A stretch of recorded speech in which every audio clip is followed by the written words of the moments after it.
Thank you, Himanshu. Uh, Good evening, everyone. I'm Shimran, and I will be taking over. So, basically, मैं आप लोग को आज complete करवाऊंगा modules. Okay. In last class मैंने आप लोगों को बताया था कि मॉड्यूल्स को इंस्टॉल कैसे करना है, एंड होप आप सबने कर भी लिया होगा. मॉड्यूल्स को इंस्टॉल करनी दो तरीके थे, या तो आप VS कोड से डायरेक्ट कर सकते थे, या तो आप कमांड लाइन से कर सकते थे, राइट. आपको कौन कौन से करने थे? Matplotlib, numpy, pandas and tkinter की dependencies. Okay. So today we have to cover 4 modules and we have to do it fast. Okay. In 1 or 2 hours. The class may extend more. Okay. So अगर आपको किसी भी time पे break चाहिए होगा, then I'll provide the break for 10-15 minutes in between. अगर class extend कर रहा हूँ. So first we'll begin with talking about modules. Okay. See, Python is an open source language. Okay. So in open source languages like Python, there is a very wide, very large community. Right. So there are drawing language में ना बहुत कम चीज़ें एक बार में cover हो पाती हैं. तो उसकी डिपेंडेंसीज क्रिएट करनी है. डिपेंडेंसीज क्रिएट करना मतलब क्या होता है? उसकी फंक्शनैलिटी एक्सटेंड कर रहे हैं by creating some other add-ons for that programming language. और इन्हीं एड-ऑन्स को पाइथन में हम लोग कहते हैं मॉड्यूल्स. ओके. सो लेट्स से हमें ग्राफ बनाना है पाइथन में. Okay. So we will use matplotlib for that. Okay. वहीं पे हमें मान लीजिए डेटा सेट्स के साथ डील करना है. So we will use pandas for that. Scientific calculation के लिए हम कौन सा मॉड्यूल यूज करते हैं? numpy. ओके. और मान लीजिए हमें GUI इंटरफेस बनाना है, ग्राफिक यूजर इंटरफेस. ओके. तो उसके लिए हम यूज करते हैं TK inter. Now TK inter is some at some level a default for Python. Okay. There are some dependencies other you have to install. And then there is NumPy.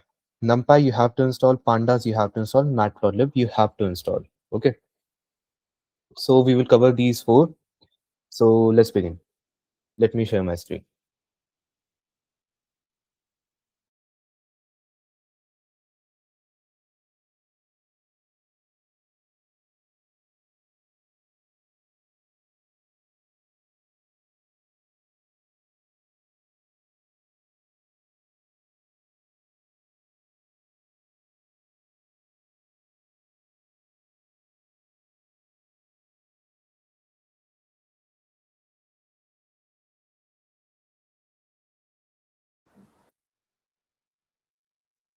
So as I told you, matplotlib क्या कर रहा है? देखिए, Python में हमें data से deal करना पड़ता है at some point for data analysis and other things, right. So इसके साथ डील करने के लिए हमें डेटा को विजुअलाइज करना पड़ता है. डेटा विजुअलाइजेशन का मतलब क्या है? आपको जो डेटा सेट प्रोवाइड किया गया है, राइट, उस डेटा सेट को प्लॉट करना, उसको एक ग्राफ फॉर्म में रिप्रेजेंट करना है, राइट. वो ग्राफ 2D भी हो सकता है, 3D भी हो सकता है. मैटप्लॉटलिब दोनों के लिए अलाउ करता है. 3D के लिए आपको और डिपेंडेंसी डाउनलोड करनी पड़ती है, but it works well. Okay. Now, let's read. Okay. Data visualization is a graphic representation of information and data, right? And that's all Matplotlib does in Python. Okay. One of the most powerful tool for data visualization in Python. Okay. So इसको import कैसे करते हैं, right? आप देखिए, जितनी भी modules हैं, they are kind of external libraries. Okay. एक एक्सटर्नल कोड है, एक एक्सटर्नल फाइल है जो कि आपने अपने कंप्यूटर पे इंस्टॉल किया है. तब आपको इसको अगर अपने कोड में यूज करना है, then you have to import them. आपको कंप्यूटर को बोलना पड़ेगा कि अच्छा, ये एक मेरे कोड की डिपेंडेंसी है. कोड की डिपेंडेंसी मतलब ये कोड में यूज हो रहा है, ये इसको मेरे कोड में इंपोर्ट करो, इसको मेरे कोड में लेके आओ, इसके फंक्शनैलिटी को मेरे कोड में इंपोर्ट करो, right. So that's why first you have to tell the computer that you have to tell Python interpreter कि अच्छा, import this file into this file. मतलब उस फाइल के सारे फंक्शंस, क्लासेस एंड डेटास इस file में import करो. So what do we do for that? हम we use import keyword. Okay. So import, उसके बाद हम बेसिकली मॉड्यूल का नाम लिखते हैं. And as you can see there is a keyword as. So what is that? Basically जब भी हम इंपोर्ट कर रहे हैं कोई मॉड्यूल, तो उसका मान लीजिए अगर नाम बहुत बड़ा है, तो we have to use that name only when we are referencing objects or functions of that module. ठीक है. अगर मैं matplotlib.pyplot import कर रहा हूँ, तो इसमें मान लीजिए अगर एक फंक्शन है डॉट प्लॉट, ठीक है, तो मेरे को उसको लिखना पड़ेगा मैटप्लॉटलिब डॉट पाई प्लॉट डॉट प्लॉट। सो अगर एक लार्ज कोड है तो उसमें ये करना बहुत मुश्किल हो जाएगा, because basically you have to write the same large name everywhere. तो हम उसमें क्या करते हैं, हम यूज करते हैं एज कीवर्ड का, और हम एज कीवर्ड से एक एलाइस क्रिएट करते हैं। बेसिकली ये क्या है, उसको रेफर कर रहा है, जो पीएलटी जो है बेसिकली मैटप्लॉटलिब और पाईप्लॉट को ही रेफर कर रहा है, उसका एक अलग से नाम है, एक निकनेम मान लीजिए। ओके, तो हमने उसको इंस्टॉल किया, उसको इंपोर्ट किया, sorry, and then we are ready to use it. अब इसको टेस्ट कैसे करेंगे कि ये इंपोर्ट हो गया, राइट? बिकॉज अब इंपोर्ट में कोई एरर आ रही है, you right the import command and you run the code. Okay, next. Now matplotlib जो है, इट वर्क्स लाइक मैटलैब। आप लोगों ने अगर सर्टिफिकेशन किया होगा then you must have seen कि मैटलैब में हम कोड लिख रहे हैं and basically we are visualising the data. So MATLAB is one of the most widely use industry standard for data visualisation. And apart from that, अगर हम Python में modules की बात कर रहे हैं, so in standard for Python is matplotlib. Okay, matplotlib में data के ग्राफ्स कैसे बनते हैं? बेसिकली बहुत बेसिक ग्राफ बनते हैं, you can not add very graphic details. मतलब आप बैकग्राउंड में कुछ बहुत बढ़िया सा कलर डाल दिए, ग्रेडियंट डाल दिया, ये डाल दिया, वो डाल दिया। दे आर बेसिक ग्राफ्स जैसे कि आप स्क्रीन पे देख पा रहे हैं, राइट? अब ग्राफ आपको बनाने बेसिकली आप कैसे बनाएंगे? तो उसमें बहुत सारे ग्राफ होते हैं, हमारे पास लाइन ग्राफ्स होते हैं, right? These are line graphs, these are bar graphs, है ना? And basically these are histograms. Okay, histograms और बार ग्राफ में क्या फर्क होता है? बार ग्राफ, आप एक डेटा सेट लेते हो, मान लीजिए मैंने लिया एक क्लास है, ठीक है, 3 क्लासेस हैं, 7th 8th एंड 9th। आपने उन सब उसमें सभी बच्चों को काउंट लिया, राइट? और उसके बाद आप बोल रहे हो कि उसको प्लॉट करो कि हर क्लास में कितने बच्चे हैं, राइट? तो आप क्या करोगे, आपके पास 3 कैटेगरी हैं, 7th 8th and 9th, right? और उनके बच्चों के काउंट है, डेटा है, एज डेटा। ओके, तो आप हर एक कैटेगरी के लिए, हर एक क्लास के लिए एक बार बनाओगे जो कि उस डेटा के लेवल तक जाए, right? So that's simply bar graph. पर मान लीजिए अगर मैं वहीं पे बोल रहा हूँ कि instead of categorising the data on the x side, right, कि मैं बोल रहा हूँ कैटेगरी के हिसाब से डेटा नहीं होगा, अब रेंज के हिसाब से होगा। मैं बोल रहा हूँ कि एक सिटी है, उसमें 100 से लेके 100, मतलब मान लीजिए 10 से लेके 100 तक के एज के जितने भी लोग हैं उनकी हाइट पता करो, और उनकी हाइट को फिर एक ग्राफ पे प्लॉट करो। तो वो कैसे करेंगे? तो यहाँ पे हम बेसिकली क्या बोल रहे हैं कि हम रेंज डिफाइन कर रहे हैं हर एक के लिए, राइट? कि 0 10 से 20 तक की लोग की हाइट इतनी होगी ऑन एवरेज, 20 से 30 तक की इतनी होगी, 30 से 40 तक की इतनी होगी, राइट? सो बेसिकली हम रेंज डिफाइन कर रहे हैं, और अब रेंज के हिसाब से हम डेटा को सॉर्ट करके प्लॉट कर रहे हैं। So we do this in histograms, keep that in mind. अब मान लीजिए आपने लाइन चार्ट्स बनाए, आपने बार चार्ट्स बना दिया, आपने हिस्टोग्राम बना दिया। अब आते हैं scatter plots. Scatter plots basically क्या होते हैं, ये बहुत ही स्कैटर्ड डेटा सेट्स होते हैं जिनको आप लाइन ग्राफ्स के थ्रू रिप्रेजेंट नहीं कर सकते। तो आप इनको कहाँ कैसे रिप्रेजेंट करते हो? आप इनको स्कैटर्ड प्लॉट्स की तरह रिप्रेजेंट करते हो, and these are called scatter plot charts और scatter plot graph. Okay, the same thing, this these are line graphs and these are also line graphs. Okay, so we will study how to make all of them, and we will study one more, pie charts. Pie charts क्या होते हैं? वो basically ये बताने के लिए use होते हैं कि कितना एक कैटेगरी का कितना percent is of the whole. Okay, मैंने अगर ये बोल दिया कि एक रेसिपी है, उसमें 20% कुछ यूज हुआ है, 30% कुछ यूज हुआ है, 50% कुछ यूज हुआ है। तो मैं एक इसको सिलेक्ट पाई पे ले सकता हूँ, और मैं इसको ऐसे रिप्रेजेंट करता हूँ कि 50% is of this, 20% of this and 30% is of this. Okay, so मैं एक पार्ट को as a whole of a whole represent कर रहा हूँ, so pie chart is use for that. Now how to create line graphs, right? Now let's study the code. Okay, line graphs क्या होते हैं? Line graphs basically एक linear data, या फिर linear भी नहीं, एक बेसिकली एक ऐसा डेटा जो लाइंस के थ्रू रिप्रेजेंट हो सके, जो लीनियर इन नेचर हो, जो आगे बढ़ रहा हो, राइट? भले एक्सपोनेंशियली बढ़ रहा हो, कैसे भी बढ़ रहा हो, डिसकंटिन्यूसली बढ़ रहा हो, जैसे भी। तो उसके लिए हम लोग लाइन ग्राफ्स यूज करते हैं। बेसिकली आपके जितने भी पुराने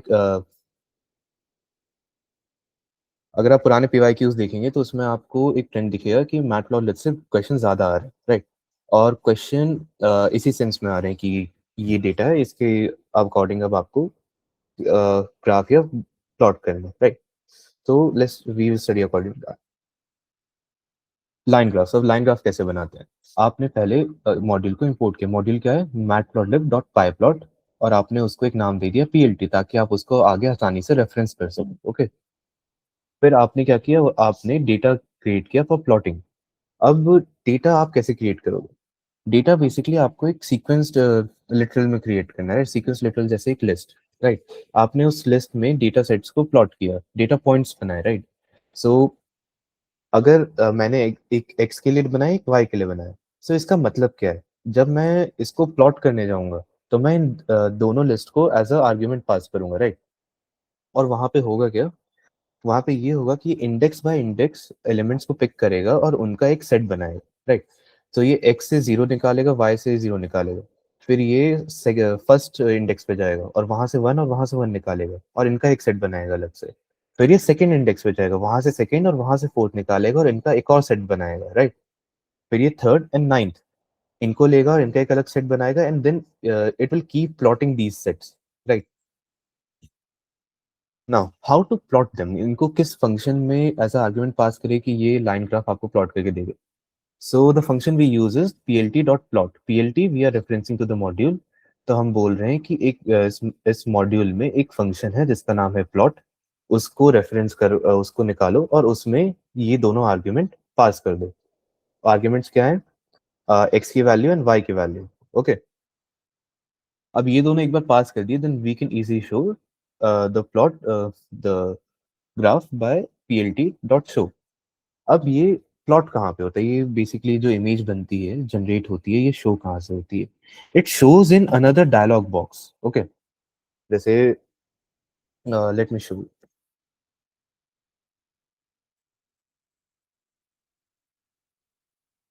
my VS Code screen is not visible. I will just share it, okay.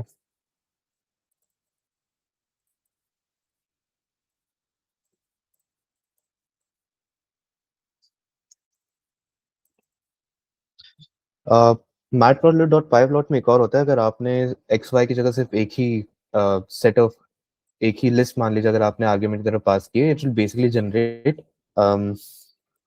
data for the other axis by itself. So there is that also. Okay, I'll just show you. PLD dot plot. Oops. PLD dot show.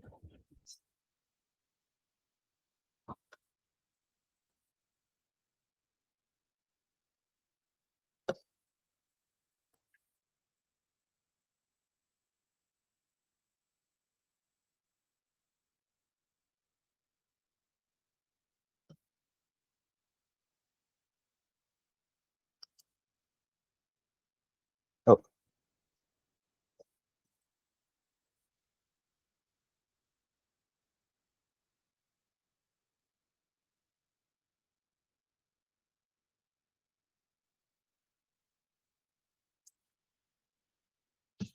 so this is a created plot. ठीक है। As you can see यहाँ पे आप देख रहे हो एक feather type का आइकन बना हुआ है, राइट। ये टीके इंटर का आइकन है। सो बेसिकली हम इसको टीके इंटर में ही खोल रहे हैं, ओके। टीके इंटर के विजेट में खोल रहे हैं हम इसे। अब इस विजेट में हमें क्या दिख रहा है? हमें इस विजेट में जूम का ऑप्शन दिख रहा है। बेसिकली हम इसको मूव भी कर सकते हैं अगर चाहे तो, okay. And like this, okay. मैं यहाँ पे माइनस की रेंज में आ गया, but I can still move it and okay. So like this you can move it, you can do whatever you want with it. And then you can also save the figure. Now this image is not yet saved. You have to click on it and then you have to save it to actually view it later, or use it for processing later, right? And then we will just close it. Basically I was showing you this. Okay, आपने module को import किया, आपने सिर्फ एक data set बनाया and then you use that to plot. इसने क्या किया? इसने एक्स पे प्लॉट किया और इसने जो वाई एक्सिस पे जो डेटा प्लॉट करना था उसको खुद से जनरेट कर लिया, ओके। सो ये डेटा को उस हिसाब से जनरेट कैसे करता है वाई प्लॉट के लिए? सो ये उसको जनरेट करता है इस हिसाब से कि अ, वो एक लीनियर लाइन बनाए, एक लीनियर डेटा सेट रहे, ओके। लाइक एक जो tan थीटा होगा बेसिकली वो होगा 45 का, ओके, ताकि लाइन एकदम स्लोप आए. Now let's continue with our presentation, right.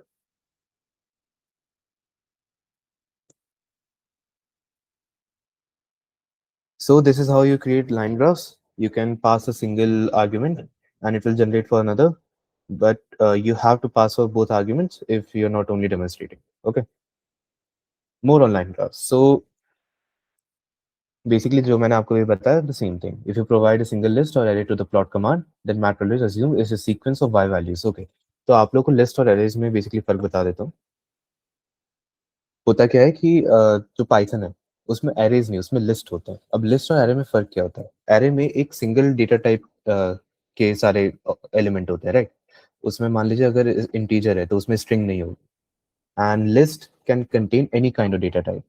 सो हमारे पाइथन में लिस्ट होती है, एरेज नहीं. एरेज हम कहाँ से लाते हैं फिर? एरेज हम अगर यूज करना होता है तो basically we use pandas.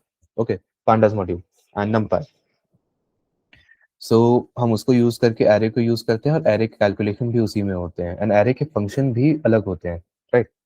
So array is not a default data type of Python, it is something that we import and we use. ठीक है.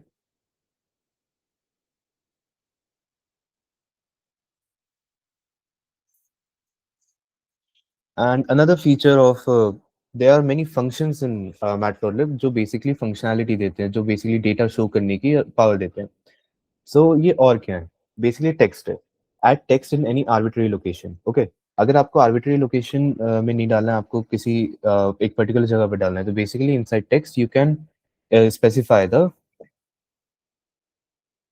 You can specify the exact location. Okay, like let's say I want to create a 6 and 7, x is 6 and y is 7, so you can pass that as an argument. Okay, now x dot label. Let's say in when we create a graph, we put titles in the x axis and the y axis, right? कि ये शायद voltage का, ये ampere का है. So V I characteristic graphs में आप लोगों ने नोटिस किया होगा, और सारे ग्राफ्स जितने भी बनाए उसमें एक एक्स एक्सिस पे एक टाइटल होता है, एक वाई एक्सिस का टाइटल होता है, राइट. तो इनको बेसिकली हम लोग मैटप्लॉटलिब में लेबल्स कहते हैं. और एक्स एक्सिस पे अगर आपको लेबल लगाना है तो you use x label for that. Okay, plt dot x label, और फिर उसमें आप स्पेसिफाई करो कि आपको कौन सा लेबल डालना है. लाइक इट इज यूज है plt dot y label some numbers. तो ये वाई एक्सिस पे कुछ नंबर्स ऐसे लिख रहा है, right, some number. The same is for Y label. And let's say you want to create title for this. So inside विजेट यू वुड हैव नोटिस्ड कि यहाँ पे कुछ नहीं लिखा था ऊपर. सो लेट्स से मैंने एक वी आई कैरेक्टरिस्टिक ग्राफ का ग्राफ क्रिएट किया है, राइट. और उसमें मैं ये चाहता हूँ कि ऊपर लिख क्या है, that it is a V I characteristic graph. तो मैं क्या करूँगा? मैं लिखूंगा plt डॉट टाइटल, और एज अ आर्ग्यूमेंट मैं पास कर दूंगा कि मुझे इसमें लिखना है वी आई कैरेक्टरिस्टिक ग्राफ, एक स्ट्रिंग जो कि उसमें लिखा होगा V I characteristic graph. Okay, and then it is clear, removes all plots from the axis, right. So let's say आपने एक फंक्शन क्रिएट किया है, राइट. उस फंक्शन के अंदर ये प्लॉट कर रहा है, वो एक कंटिन्यूस चेक में है, and at some point you want to remove all the data points that were plotted there, so that new data points can be plotted. So what do you use for that? You use clear function for that. And then there is savefig. Savefig नाम से पता चल रहा है saves your figure to a file, है ना. आप file location specify करते हो, and then you say plt.savefig, and then you have specify the file location and it saves the file there, image file there. Okay. Legend. Okay, legend क्या होता है? Basically आपने एक नोटिस किया होगा कि uh, ये ज्यादातर फिजिक्स फिजिक्स का एग्जांपल लेते हैं. एग्जाम भी पास है इलेक्ट्रिकल के, so it will be more relatable. कि इलेक्ट्रिकल में जब हम ग्राफ बनाते हैं तो बेसिकली हम लोग साथ में स्केल भी लिखते हैं, राइट. तो हम वहाँ पे लिखते हैं x axis scale this this this, okay, y axis scale this this this. तो क्या है? वो बेसिकली लेजेंड्स कहलाते हैं. Okay, legends are some additional info about the axis and the graph plotting. Okay, तो इन लेबल्स को, सॉरी, इन लेजेंड्स को एक जगह होती है ऐड करने की, that is on the top right corner of the graph, and to add it there we have to use the legend function. So plt.legend, and then we type whatever we want to, and it creates one. Okay, now let's move on. Let's see it in action, right? तो हमने यहाँ पे module को import किया, and then we created two empty data sets, right? हमने वहाँ पे फिर लिखा x is equal to range -100 110। तो बेसिकली हम क्या कह रहे हैं कि -100 से 100 तक एक रेंज जनरेट करो, राइट? ये अभी एक लिस्ट डेटा टाइप नहीं है, it is just a object जो -100 से 100 तक की डेटा सेट्स को इंक्लूड कर रहा है, और 10 10 स्किप करता जा रहा है। तो basically it will include -100 -90 and so on until reaches 90। Okay.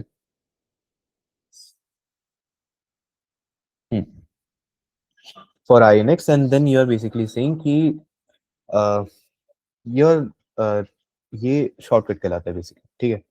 आप फॉर लूप का एक शॉर्टकट बना के कह रहे हो कि y1 dot append i into two. So basically जो x की रेंज क्रिएट की है उसमें लूप करते जाओ, और y1 में उसका स्क्वायर अपेंड करते जाओ, राइट? सो दैट्स, हमने यहाँ पे देखिए ये basically x is equal to y square का ग्राफ है, राइट? हम दोनों में यही कर रहे हैं, ठीक है? So now plt dot plot, हमने यहाँ पे क्या कहा, plt dot plot x and y1। So हमने यहाँ पे x और y1 के लिए, x इज द रेंज, है ना, and y1 is the squared list, and y2 is the negative squared list, right? तो हमने बोला है कि x को लो और y1 पे, y1 का डेटा क्या था, स्क्वायर्ड लिस्ट का, उसको प्लॉट करो, and take another, create another plot in the same one, and this time you have to plot the data for the negative squared list। हम इन दो कमांड्स में ये कह रहे हैं, plt dot plot x y1 में and plt dot plot x y2 में। हम बेसिकली सेम ग्राफ में दो प्लॉट्स को ऐड कर सकते हैं, that's why clear function is very useful. Okay, तो हम यहाँ पे क्या कर रहे हैं, हम यहाँ पे फिर x लेवल x क्रिएट कर रहे हैं, यहाँ पे एक x लिखा हुआ आ रहा है, as if you can see, है ना, I can barely see that. plt dot y level, हम यहाँ पे क्या बोल रहे हैं कि अब y एक्सिस पे एक लेवल क्रिएट करो, और उसको क्या हमने नाम दिया है, हमने बोला है कि यहाँ पे y लिखा आना चाहिए, एज यू कैन सी यहाँ पे एक y लिखा हुआ आ रहा है। Okay, plt dot ylm। अब ylm का मतलब क्या हुआ? ओके, आपने अगेन इलेक्ट्रिकल के उसमें बहुत सारे ग्राफ्स प्लॉट किए होंगे।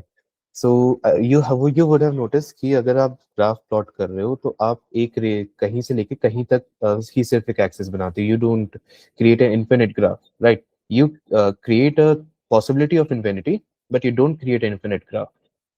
So for the same thing, what we basically do is we tell the computer कि अच्छा, अब ये जो y एक्सिस की लिमिट है ये इतनी ही होनी चाहिए, इससे ज्यादा मत करना। क्यों? क्योंकि वो उसके बाद एक बेसिकली इन्फिनिटी ग्राफ पे बना देगा, it will be very large graph, very large data set. Okay,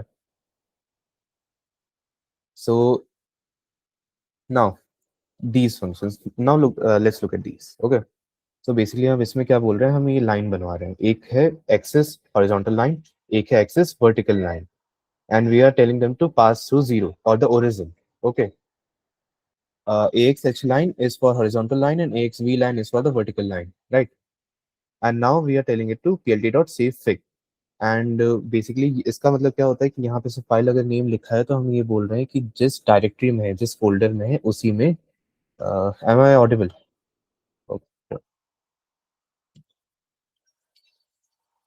तो उसी में, उसी फोल्डर या डायरेक्टरी में एक फाइल बनाओ जिसका नाम ये होगा, जिसका एक्सटेंशन ये होगा, और उसको वहां पे सेव कर दो, and then we are telling it to show the graph. Okay, अब मैं जैसे ही ग्राफ शो करता हूँ एक विजेट खुलेगा जिसमें I can see this. Okay, अगर इसमें हम एक plt डॉट टाइटल ऐड करके ये भी लिख देते कि x equals to y square, x equals to minus y square, graph of x equals to y square, x equals to minus y square, then इसकी जो इन्फो थी वो भी बढ़ जाती है, हम इसमें लेजेंड भी ऐड कर सकते थे, राइट? सो दैट्स दैट, इसमें बहुत सारी चीजें की जा सकती हैं। I can not code it all for you, है ना, we don't have that much time कि मैं आपको कोड करके हर एक चीज दिखाऊं कि हर चीज कैसे काम करे फिर उनके विजेट दिखाऊं। So I will try my best कि मैं आपको डेमोस्ट्रेट कर सकूं कि हर चीज कैसे फंक्शन कर रही है। Okay, let's continue. अब यहाँ पे एक, let's notice one thing. Okay, plt dot plot x y, इसमें क्या बोल रहा है, we are operating on a hidden variable representing the figure, right? This is terrible trick, it is only purpose is to pander to MATLAB users. I will show you how this works. Okay, let's leave this. So basically what this is saying is कि जब हम एक graph plot कर रहे हैं, right, so basically हम उसको क्या बोल रहे हैं, एक ऑब्जेक्ट बना दो जिसमें ये सारे डेटा सेट और बिहेवियर्स होंगे, राइट, है ना। तो we are basically creating a canvas, और उसी कैनवस पे हम जब भी प्लॉट करेंगे हम उसी कैनवस पे प्लॉट करेंगे। If we want to plot another canvas we will have to create another canvas. Okay, so this is what is seeing. हमने यहाँ पे नोटिस किया था एक चीज कि दो अलग अलग ग्राफ्स हमने uh, एक कह सकते हैं कि कैनवस पे प्लॉट किया था, राइट। एक नेगेटिव पार्ट, एक positive part, right. So this is talking about the same thing. Now एक सिंपल लाइन का graph, right, it is a line graph again. हमने यहाँ पे क्या किया, मॉड्यूल इंपोर्ट किया, हमने एक लाइन इक्वेशन के हिसाब से उसके डेटा सेट्स बनाए। हमने बोला plt dot plot x y, plt dot label x level and y level, as you can see x axis and y axis, and yes plt dot type, हमने यहाँ पे टाइटल भी दिया my first graph. So basically my first graph यहाँ पे लिखा हुआ आ रहा है and we can see the line chart. Okay, plt.show basically क्या करता है, आपने जितना भी अभी तक उसमें प्रोसेसिंग की है, उसमें डेटा ऐड किया है, उसको एक विजेट में कंबाइन करके आपको दिखाता है। Its function is that. Okay,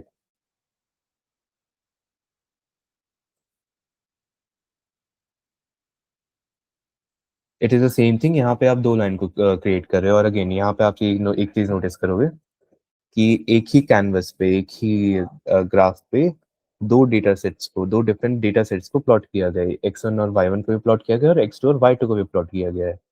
तो बेसिकली हिस्टोग्राम में इसका एक बहुत अच्छा एक यूज आता है, और हिस्टोग्राम में हम इसको देखेंगे कि ये वहां पे इतना यूजफुल क्यों होता है, right. Now customisation of plot, again I explain you कि हम उसमें बहुत सारी चीजें कस्टमाइज कर सकते हैं, राइट। सो यहाँ पे देखिए, यहाँ पे जो लाइंस थी बेसिकली एकदम स्ट्रेट थी, है ना। सो हम इसको हैंडल कैसे कर रहे हैं, है ना। देखिए, जब भी आप दो से ज्यादा प्लॉट क्रिएट करते हो तो बाय डिफॉल्ट मैटप्लॉटलिब क्या करता है, उसका जो ब्रेन है वो बेसिकली क्या करता है कि वो दोनों लाइंस को या फिर जितनी भी लाइंस उसमें आएगी सबको अलग अलग कलर देने की कोशिश करता है। And as you can see ये एक लेजेंड है, ये जो साइड में है, दिस इज रेफरेंसिंग कि ग्रीन लाइन लाइन वन है and red line is line two. Okay, and basically ये लाइन वन लाइन टू का रेफरेंस कहाँ से आ रहा है, इसका आ रहा है plt डॉट प्लॉट से, क्योंकि हमने यहाँ पे डाला है label line one and label line to.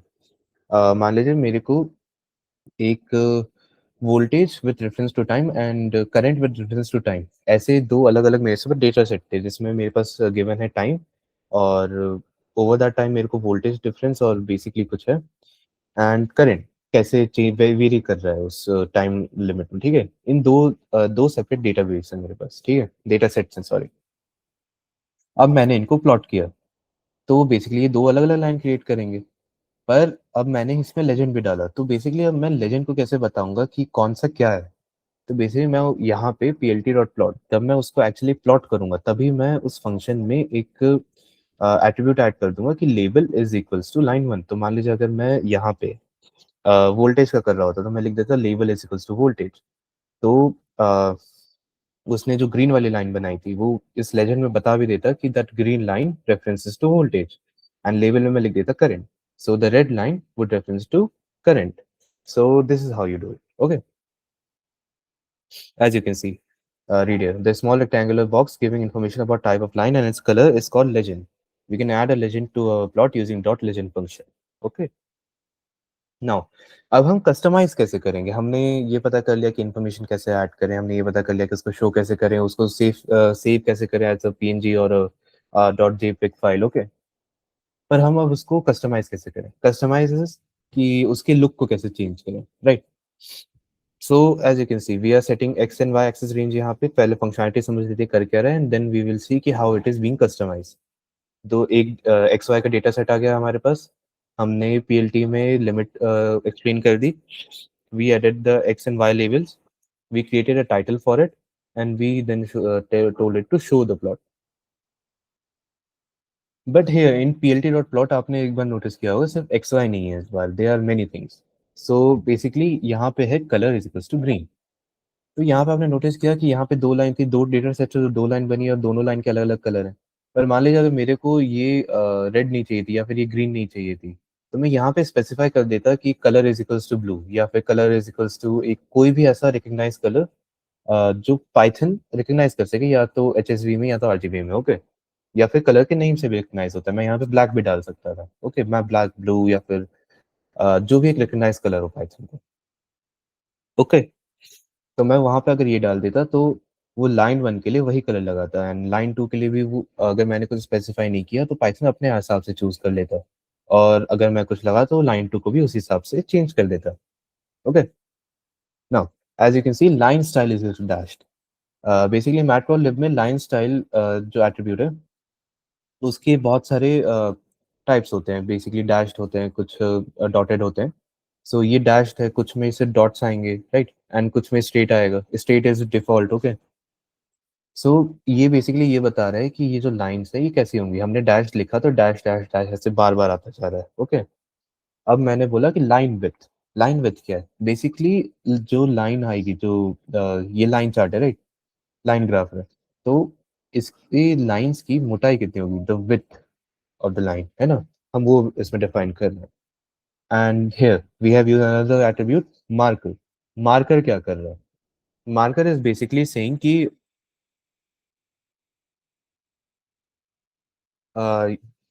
Sorry, ये जो डेटा सेट्स हैं, देखिए मैंने आपको बताया था कि जैसे एक्स और वाई है, तो ये इसका इंडेक्स बाय इंडेक्स लेके इसका एक सेट बनाता जा रहा है। तो इसने इसका इंडेक्स जीरो पे इट्स वन और टू को लिया और इसका एक सेट बना दिया, राइट।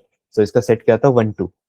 तो फिर इसने क्या किया, इस वन टू को प्लॉट किया, फिर इसने टू फोर को प्लॉट किया, फिर इसने थ्री वन को प्लॉट किया, राइट। तो यहाँ पे देखते हैं, इसने टू फोर को प्लॉट किया, तो बेसिकली इसने क्या किया, यहाँ पे एक डेटा पॉइंट क्रिएट किया। अब इस डेटा पॉइंट को रिप्रेजेंट करने के लिए हम मार्कर्स यूज करते हैं पाइथन में, राइट, पाइथन के मैटप्लॉटलिब में। And these markers we can specify, right. जैसे यहाँ पे हम देखेंगे कि मार्कर्स नहीं है, क्योंकि by default markers are not set to be on. Okay, हमने यहाँ पे बोला कि अब मार्कर्स डिफॉल्ट की जगह बी आएंगे, लाइक अ ओ, राइट। तो अब मार्कर्स एक ओ की तरह बन के आ रहे हैं, राइट। हम यहाँ पे देखेंगे कि वन टू पे भी एक डेटा पॉइंट होना चाहिए, तो वन टू पे भी आपको एक हाफ सर्कल दिख रहा है। बेसिकली वो अंदर की तरफ शिफ्ट हो गया। आप मैंने दिखाया था कि आप ग्राफ को मूव कर सकते हैं, जब ग्राफ को मूव करेंगे तो वो अपने आप ये एक हाफ सर्कल से फुल सर्कल बन जाएगा। सो बेसिकली एक विजेट है, उसको आप प्ले अराउंड कर सकते हैं to learn more about it, right. अब मार्कर फेस कलर, ये एट्रीब्यूट क्या करें, ये एट्रीब्यूट बेसिकली ये बता रहा है कि जो मार्कर का बैकग्राउंड कलर होगा वो क्या होगा। तो यहाँ पे ये ब्लू स्पेसिफाइड था तो ये ब्लू आ गया।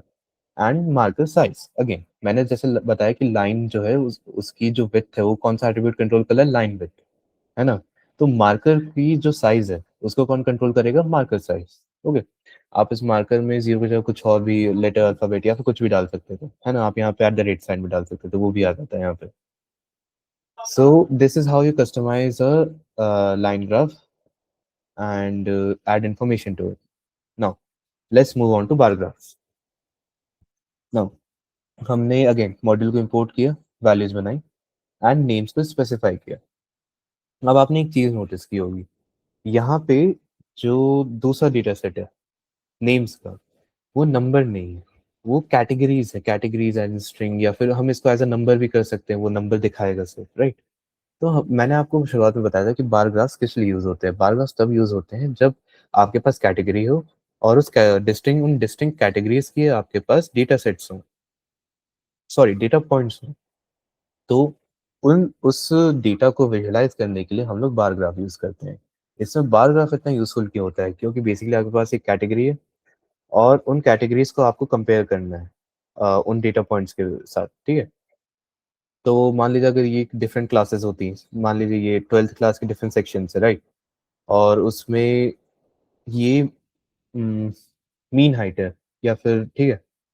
तो बेसिकली क्या होगा कि मैं इसमें ये बोल रहा हूँ कि ए सेक्शन की हाइट, मीन हाइट इतनी है, बी सेक्शन की इतनी है, तो we are basically comparing.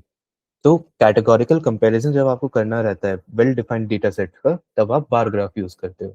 Okay, keep that इन। अब इसको बनाते कैसे हैं, राइट।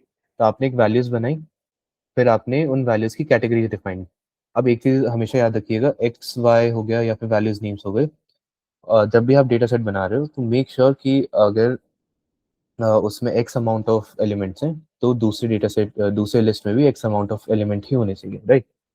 तो मैंने यहाँ पे इसको फिर क्या बोला, plt डॉट बार।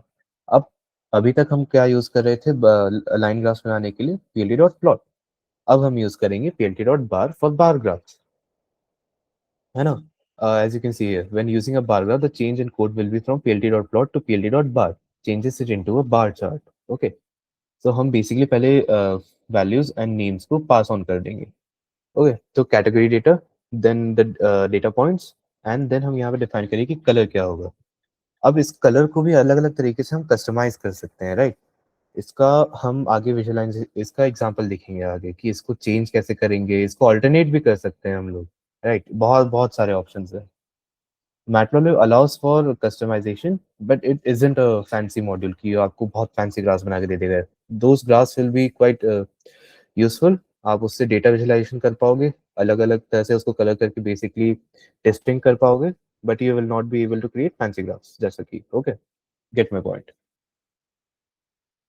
अब बार ग्राफ्स, यहाँ पे सेम चीज है, हमने कलर येलो ग्रीन डाल दी, yellow green is also recognise colour.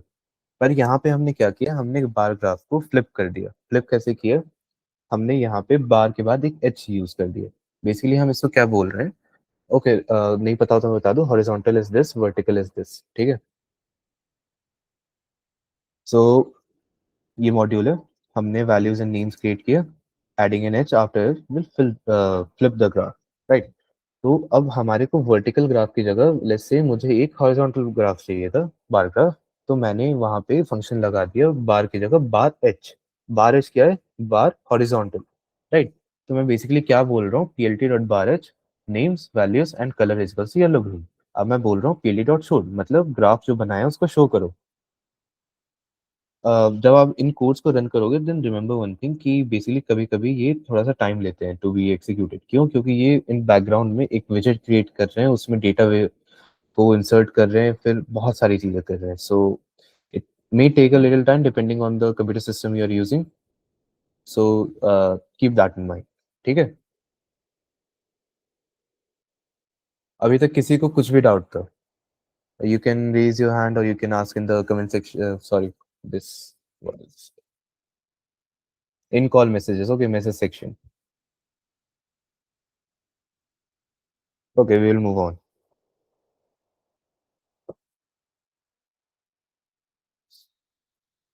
So bar charts. Now,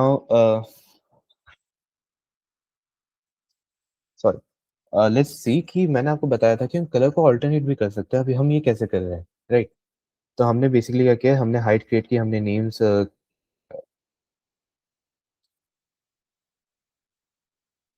हमने नेम की एक लिस्ट क्रिएट की, right. And what we do basically is कि हमने एक कलर का क्रिएट कर दिया, right. Plotting a bar chart we can use this for colour, right. So what we are doing is, यहाँ पे लेफ्ट की यूज नहीं था। बेसिकली पाइथन के पुराने वर्जन्स में हमें लेफ्ट डालना पड़ता था तो स्पेसिफाई कि ये यहाँ से शुरू हो रहा है alternation, but is no longer needed. हम बेसिकली नेम्स प्रोवाइड कर सकते हैं, उसके बाद डायरेक्टली हाइट प्रोवाइड कर सकते हैं, and then we can define the width. Width basically हम क्या बोल रहे हैं, हम बाय विड्थ ये बोल रहे हैं कि ये इसकी जो बार्स बनेंगी इनकी विड्थ इतनी होगी। अगर हम वन डिफाइन करते तो बेसिकली एक दूसरे के साथ जुड़ जाते हैं, राइट। तो हमें इसके थोड़ी सी विड्थ डिफाइन करनी पड़ी, right. As you can see यहाँ पे ऑल्टरनेशन नहीं था तो विड्थ अपने आप डिफाइंड थी, यहाँ पे ऑल्टरनेशन थोड़ा सा आ गया है तो विड्थ को हमें डिफाइन करना पड़ा है, राइट। तो मैंने यहाँ पे लिख दिया colour is equal to C1। तो अब बेसिकली क्या कर रहा है कि इसने जब पहली कैटेगरी लेके उसका डेटा पॉइंट प्लॉट किया तो उसने उसका कलर रेड रखा। अब वो जब दूसरी कैटेगरी पे गया, टू पे, और उसका डेटा पॉइंट उठा के उसने प्लॉट करना शुरू किया, और फिर उसने सॉरी बार का कलर डिफाइन करने की कोशिश की, तो वो अब रेड पे नहीं आया, वो दूसरे इंडेक्स पे गया, ग्रीन पे, राइट। अब वो ग्रीन से जब आगे उसको कोई नहीं मिला तो वो वापस रेड पे गया, and it keep kept on alternating between red and green. That's why you will see एक रेड है, एक ग्रीन है, एक रेड है, एक ग्रीन है, एक रेड है। And when the category is ended, उसने ये ऑल्टरनेशन भी खत्म कर दी, राइट। अगेन, सॉरी, यहाँ पे you will see X label, Y label and title. These are almost a standard to use because basically you are defining data and the person who is viewing the data should know कि वो क्या देख रहा है ना. Histograms, right? मैंने आपको बताया था कि bar charts are basically used when you have clear defined categories. Histograms are used when you have range, right? So ये देखिए, you import the data and these are frequencies, है ना? Frequencies for the given range. अब यहाँ पे है बहुत सारी frequencies, right? So अब इन frequencies को डेटा सेट में कैटेगराइज करके अब प्लॉट करना पड़ेगा, राइट? अभी तक हम क्या कर रहे थे, हम क्लियर डेटा सेट दे रहे थे कि इस कैटेगरी का डेटा पॉइंट ये होगा, लाइन ग्राफ में बता रहे थे कि अच्छा ये एक्स की वैल्यू ये होगी, वाई की वैल्यू ये होगी, है ना? बार चार्ट से हमने बताया था कि अच्छा ये किस कैटेगरी के डेटा डेटा ये होगा, इस कैटेगरी का डेटा ये होगा, राइट? अब हम हिस्टोग्राम में आ रहे हैं, हिस्टोग्राम में हमें रेंज करनी है, हमें बहुत सारी फ्रीक्वेंसीज दी गई हैं, सॉरी डेटा सेट है, उसमें बहुत सारे डेटा पॉइंट्स हैं, राइट, जिसको हम फ्रीक्वेंसीज कहते हैं। तो अब इन्हें कैटेगराइज करके हमें प्लॉट करना पड़ेगा, ओके? तो पहले इसका कैटेगराइजेशन का डेटा लिखना पड़ेगा हमें। कैटेगराइजेशन डेटा हम कैसे लिख रहे हैं, हम यहाँ पे बेसिकली बोल रहे हैं range is equal to 0 to 100, right?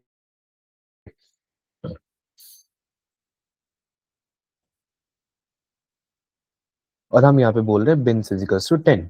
So let's count one thing, okay? 1 2 3 4 5 6 7 8 9 10, okay? So bins is equals to 10 basically ये कह रहा है कि you're categorizing data into data sets of 10 10 10 and 10, right? So मान लीजिए अगर मैं इसको 100 लिखता तो यहाँ पे ये ऐसा नहीं आता, ये बहुत छोटे छोटे ऐसे स्पाइक आते हैं, राइट? बहुत छोटे छोटे। और अगर मैं इसको 2 कर देता तो 2 बहुत बड़े बड़े ऐसे बन जाते कि एक ऐसा बना है, एक ऐसे बना है। सो डेटा सेट के हिसाब से इन बेसिकली है कि आप कितने रेंज का बार क्रिएट कर रहे हो वो आपको डिफाइन करना पड़ता है खुद ही। So for this kind of data 10 is enough. अगर डेटा बहुत ज्यादा वेरिएड होता so we would have used a little higher number, right? Now हमने अभी तक ये देखा कि लाइन ग्राफ जब हम बना रहे हैं तो हमने प्लॉट यूज किया, डॉट प्लॉट। जब हम बार चार्ट्स बना रहे थे तो हमने डॉट बार यूज किया था, और जब हमें उसको फ्लिप करके हॉरिजॉन्टल बनाना था तो हमने यूज किया डॉट बार एच, मतलब बार एच फंक्शन, राइट? अब हिस्टोग्राम के साथ हम क्या यूज करेंगे? हिस्टोग्राम्स के साथ हम यूज करेंगे plt dot hist. Okay, plt dot hist में बेसिकली हमने फ्रीक्वेंसीज को पास किया, हमने बिन्स, जो भी जितने बेसिकली हमें बिन्स पैसे समझिए कि आपको कितने कॉलम्स चाहिए, right? That's all you need to understand about bins. And then you define the range कि आपको किस रेंज के अंदर इसको प्लॉट करना है। मैं इसको 0 to 1000 लिख सकता था, और ये यहाँ पे इसके बाद बेसिकली ये 10, देखिए अभी ये 0 से 100 था तो इसने 10 ऐसे ऐसे क्रिएट की एंड उसने उसकी रेंज वैसे ही ली। अब मान लीजिए मैंने इस रेंज में इसको 1000 डाल दिया होता, पर डेटा सेट तो इतना ही है जितना है, राइट? तो इसने इसमें क्या किया होता कि ये 0 से 1000 तक तो प्लॉट करता, पर 100 के बाद ऑलमोस्ट ब्लैंक होता, और वो कोशिश करता कि अमाउंट ऑफ जो बार्स आ रहे हैं वो 10 हो। So this kind of graphs are not very visual, मतलब डेटा विजुअलाइजेशन के लिए यूज करने के लिए they are very difficult and of no use, ठीक है? सो दैट्स व्हाई जब हम डेटा विजुअलाइज कर रहे हैं, जब हम ग्राफ प्लॉट कर रहे हैं, so we will have to keep all this in mind कि ये नंबर्स प्रॉपर हो ताकि एक अच्छा ग्राफ बने, right? Now we have defined the colour green. अब हमने जैसे पिछले वाले में किया था, राइट, कि हमने ऑल्टरनेट कर दिया, तो हम इसमें भी सेम कर सकते हैं ताकि हर जो बार है वो ऑल्टरनेट कलर्स पे आए, या फिर अगर उसमें हम ज्यादा कलर डाल दे, 3 4 कलर डाल दे, तो 3 4 कलर्स को ऑल्टरनेट करता रहेगा, राइट? हिस्ट टाइप बार, बेसिकली हम कह रहे हैं कि जो हिस्टोग्राम का टाइप होगा ये बार की तरह होगा, and we have defined the width 0.8। Okay, basically by defining width what we are doing is we are saying कि हिस्टोग्राम्स बेसिकली क्या होते हैं, हिस्टोग्राम्स एक दूसरे से चिपके हुए होते हैं, राइट? तो अ, हमें उनको अलग-अलग दिखाने के लिए बेसिकली क्या बोलना पड़ता है कि अच्छा इसकी विड्थ 1 मत रखो, 0.8 रखो। बेसिकली हम ये बोल रहे हैं कि विड्थ 100% नहीं होगी, 80% होगी। इसकी रेंज आएगी 0 से 1 के बीच में, ओके? जब हम 0.8 बोल रहे हैं तो we are basically saying width is equals to 80% of the whole, ठीक है? plt.x level, plt.y level, you already know all these functions. ठीक है, अब हिस्टोग्राम इसको देखते हैं कि यहाँ पे we have not defined the width, ठीक है, तो इसने क्या किया, इसने एक साथ जोड़ दिया। अब इफ यू रिमेम्बर, मैंने आपको एक बात कही थी कि सेम कैनवस पे अगर बहुत सारे ग्राफ्स, बहुत सारे डेटा सेट के ग्राफ्स अगर प्लॉट करना चाहते हैं, ये फंक्शनैलिटी हमें मैटप्लॉटलिब प्रोवाइड करता है ना, एक से ज़्यादा प्लॉट करने की। तो इसमें हिस्टोग्राम्स में एक बहुत यूनिक हमारे को फीचर मिल जाता है, वो यूनिक फीचर अब हम डिस्कस करेंगे, right? But before that, let's read about bins and alpha. Bins is an argument specific to histogram and allows the user to customize how many bins they want. Bins is basically bars. Alpha is an argument that displays the level of transparency of data points. Don't understand it as transparency of data points. Basically understand is कि ये जो visualize हो रहे हैं, तो visualize होके जो ये ग्राफ्स, जो बार्स बना रहा है, इनकी ट्रांसपेरेंसी क्या होगी, बेसिकली कितने ट्रांसलूसेंट होंगे ये, राइट? अगर 100% है तो एकदम सॉलिड कलर आएगा, अगर इफ लेट्स से हियर दिया 50%, ओके, तो यहाँ पे 50%, तो ये 50% ट्रांसपेरेंसी पे अगर मैं इसको जीरो कर दूं, then we will not be able to see any of this blue thing, blue plottings, okay. तो बेसिकली यहाँ पे क्या हुआ है, मॉड्यूल इंपोर्ट किया, we created the frequencies and then we have plotted it. Basically यहाँ पे क्या बोला है, plot for histogram plt dot hist x, bins is equals to 10, color is equals to blue, alpha is equals to 0.5, and plt dot show. Sorry, give me a minute. Thank you.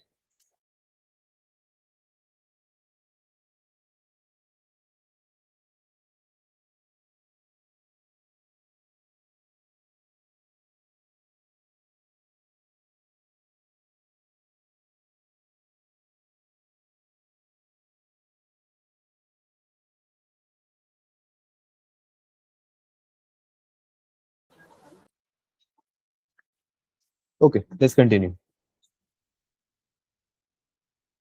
So basically मैं जो feature की बात कर रहा था वो क्या था, कि मान लीजिए अगर आपको एक से ज़्यादा हिस्टोग्राम्स एक ही कैनवस पे प्लॉट करना है, राइट? तो यहाँ पे आप कंपेयर कर सकते हो। मान लीजिए मैंने यहाँ पे ये ब्लू कलर का प्लॉट किया, मैंने यहाँ पे एक रेड कलर का प्लॉट कर दिया, एंड मैंने यहाँ पे ग्रीन कलर का प्लॉट कर दिया। सो नाउ मैं उनका ट्रांसपेरेंसी लेवल चेंज करके बेसिकली ये कर सकता हूँ कि मैं सिर्फ एक ग्राफ को नहीं, उसके पीछे की ग्राफ को भी देख सकता हूँ, and then I can compare it कि इसके हिसाब से ये कितना है, इसके हिसाब से ये कितना है। सो matplot provides me this functionality, ठीक है? So this is a, call it a trick or something, but yeah, this functionality exists. Okay.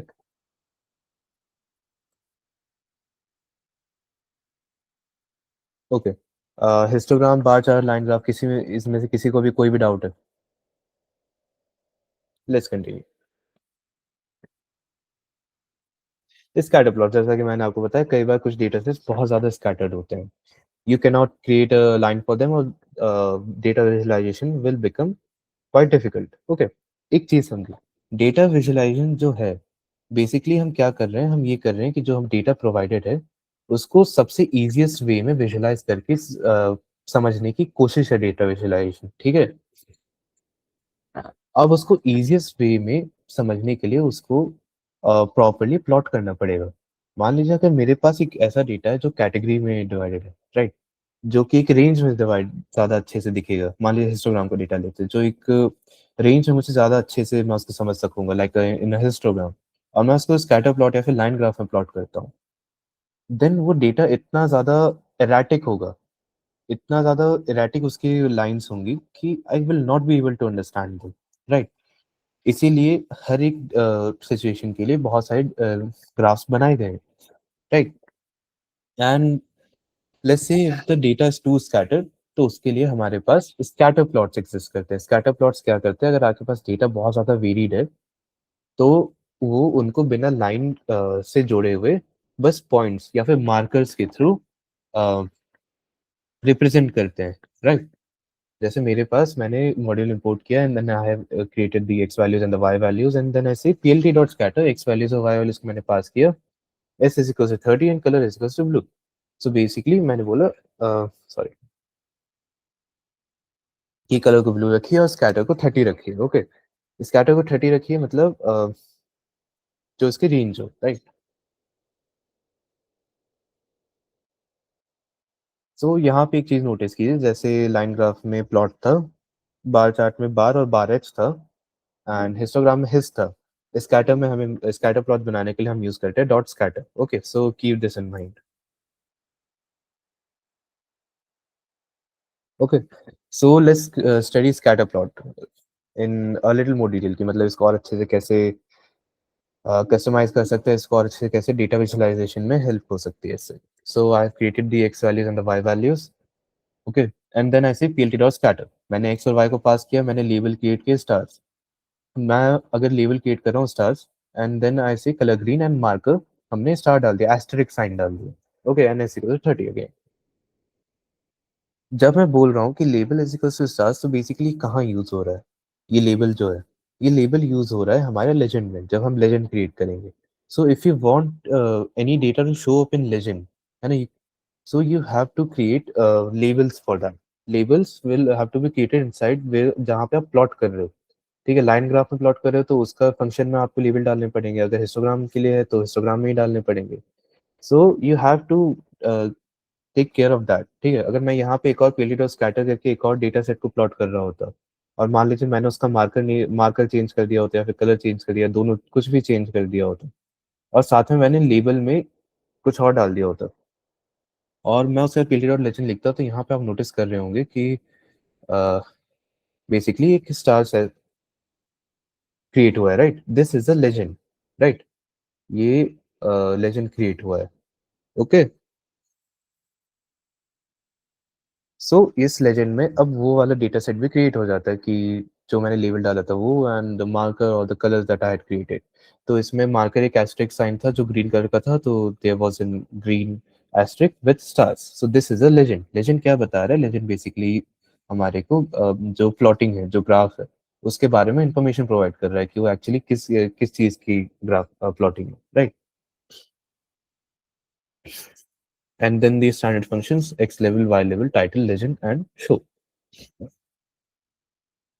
Okay, pie chart. So I explain to you कि पाई चार्ट किस लिए use होते हैं। Pie chart are basically use to depict a part of a whole. कि अगर मान लीजिए activities है, इसका एग्जांपल ले लेते हैं। अगर कोई बंदा ईट, स्लीप, वर्क, प्ले, कोई, और ये चार एक्टिविटीज दिन में कर रहा है, तो बेसिकली मैंने स्लाइसेस क्रिएट किए और मैंने बोला 3 7 8 6, है ना, कि दिन में ये 3 घंटे ये कर रहा है, 7 घंटे सो रहा है, 8 घंटे काम कर रहा है, 6 घंटे खेल रहा है।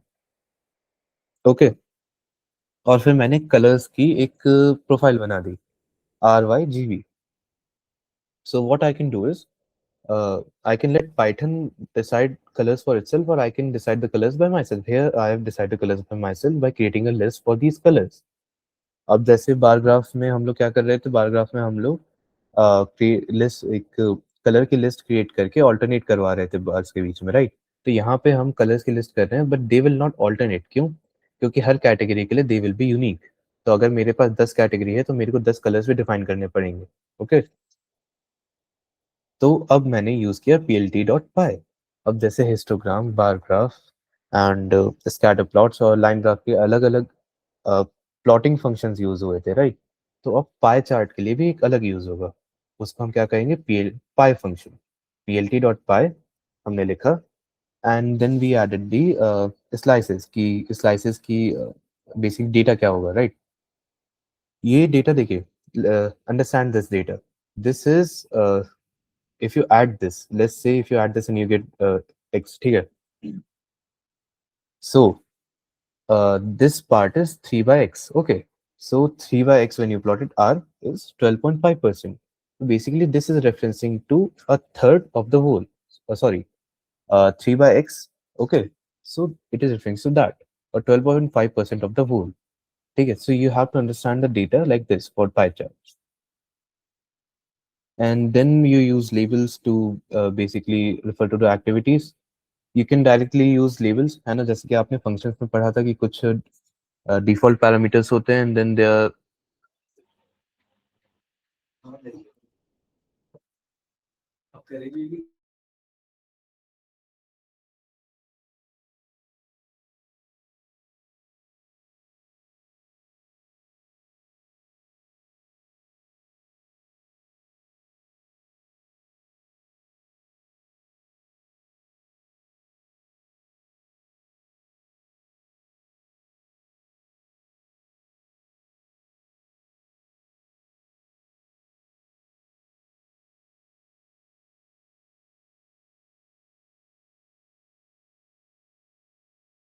Give me a minute.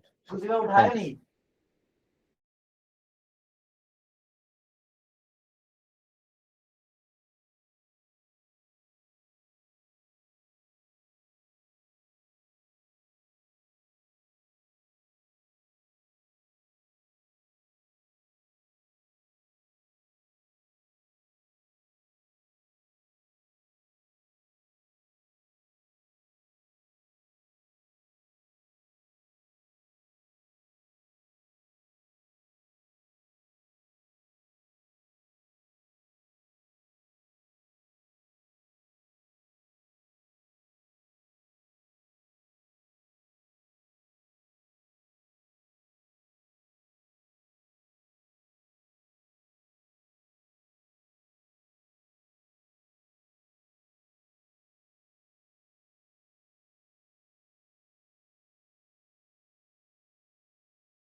Yes, okay.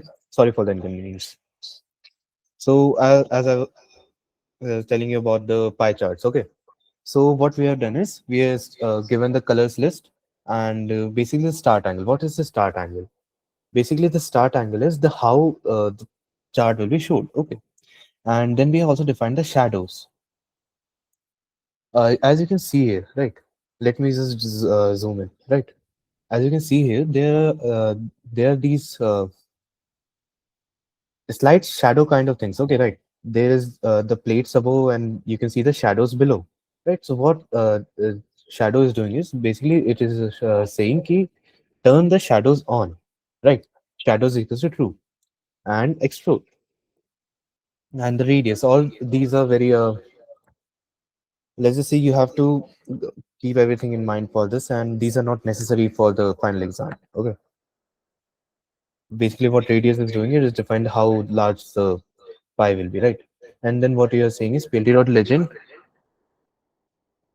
plt.show, and that's that. Basically, you are saying create a legend and show the graph. Now, as we have done, numpys and pandas, right? So basically, let me start the presentation. Right? What numpys and pandas are, how are they used in Matplotlib? Okay, NumPy is used for scientific calculation, and pandas is basically used for to creating data sets, data tables, right? So basically what you do, let's say you have a data set. Now, right now you're using it with list, right? You're giving the data points into a list and you're passing it as argument in the plot functions, right? Now, the correct way to do it is in with a pandas data frame. We will study them now only, right? We study complete the pandas now. Sorry, but the class is being extended, right? भोसड़ी के Sure.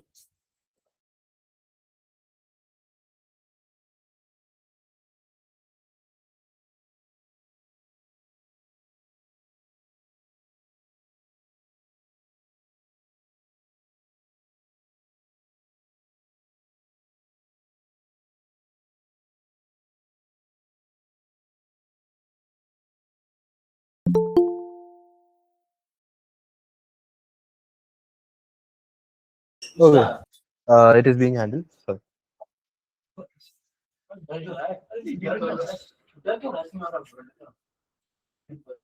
Hello hello.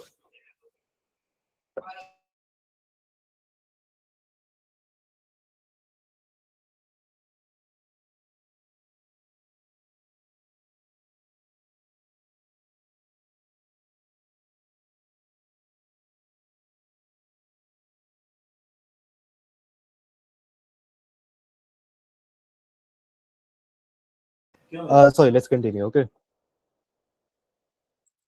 So basically आप क्या कर रहे हो, आप pandas में data frame create कर रहे हो and you're passing these data sets into functions to plot these graphs. Okay. अब मान लीजिए आप में इसके दौरान कोई कैलकुलेशन करना हो या फिर एरेस के साथ डील करना हो, राइट? तो इसमें आप फिर numpy का यूज करते हो, right? So pandas and numpys are basically used to create data frames and arrays and perform scientific calculations so that these data sets can be plotted in these graphs, right? So that's why we study numpys, pandas, and matplotlib together. So these are kind of integrated with each other, right? So we will study pandas today, and if we have time, we will deal with numpy also. Okay, let me share the screen and we will continue.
Okay, let's continue.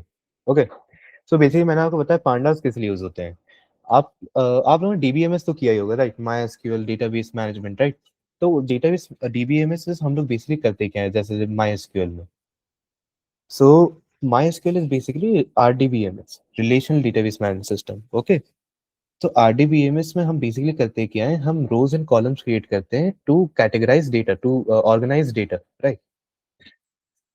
अब इन्हीं data sets को हम process करते हैं, right? And we can pass it on as graph. क्यों? क्योंकि ये table form में पहले से ऑर्गेनाइज्ड है। लेट्स टेक इट, एक एग्जांपल लेते हैं कि फिजिक्स की जो एक्सपेरिमेंटेशन होते हैं जो, तो उसमें हम ऑब्जर्वेशन टेबल्स क्रिएट करते हैं, राइट? और ऑब्जर्वेशन टेबल में सेवरल डेटास होते हैं, उन सेवरल डेटास को हम बाद में प्लॉट करते हैं। तो basically what we are doing is we are creating graphs और the table, sorry, we are creating tables and we are taking the data from those tables and we are plotting it into graphs, right? So this is what pandas is used for.